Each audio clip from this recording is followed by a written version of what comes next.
गुरुर पुराण के अनुसार बेटियों का जन्म उन घरों में होता है जहां पवित्रता, धर्म और संस्कारों का पालन होता है। इस पुराण में कहा गया है कि बेटियां लक्ष्मी का रूप होती हैं और वे उन्हीं घरों में जन्म लेती हैं जहां सम्मान, आदर और प्रेम की महानता होती है।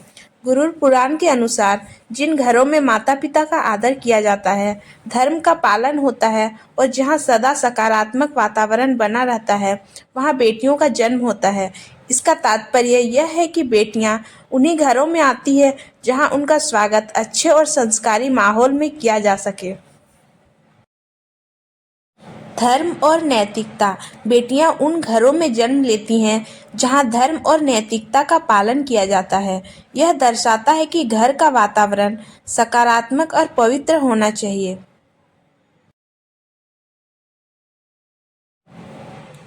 सत्कार और सेवा। जिन घरों में अतिथियों का सत्कार किया जाता है, सेवा का भाव होता है और दान पुण्य के कार्य किए जाते हैं, वहां बेटियां जन्म लेती हैं। यह दर्शाता है कि सेवा और दान पुण्य के कार्यों का महत्व कितना अधिक है। मातृ पितृ भक्ति। जिन घरों में माता पिता का आदर और सम्मान होता है, वहां बेटियां आती हैं। यह इस बात को दर्शाता है कि माता पिता की सेवा और भक्ति का महत्व अत्यधिक है। सदाचार और संस्कार। बेटियां उन घरों में जन्म लेती हैं जहां सदाचार और संस्कारों का पालन होता है। इसका तात्पर्य यह है कि घर के सदस्यों का आचरण अच्छा होना चाहिए और संस्कारों का पालन होना चाहिए। अच्छे कर्म। जिन परिवारों के सदस्यों के अच्छे कर्म होते हैं, वहाँ बेटियों का जन्म होता है। यह दर्शाता है कि अच्छे कर्मों का फल हमेशा अच्छा होता है और परिवार में बेटियों का आगमन इसका प्रतीक होता है। सद्गुणों का पालन।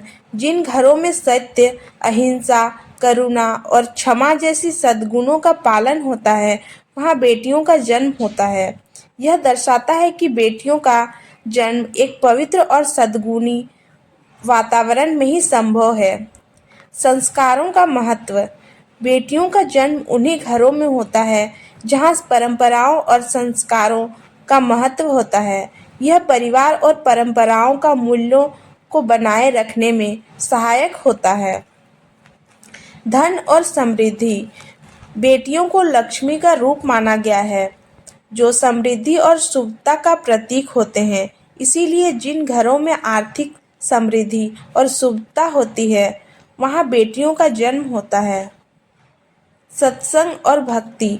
जिन घरों में सत्संग और भक्ति का माहौल होता है, वहाँ बेटियां जन्म लेती हैं। यह दर्शाता है कि धार्मिक और आध्यात्मिक गतिविधियों का महत्व बहुत अधिक है। धैर्य और सहनशीलता।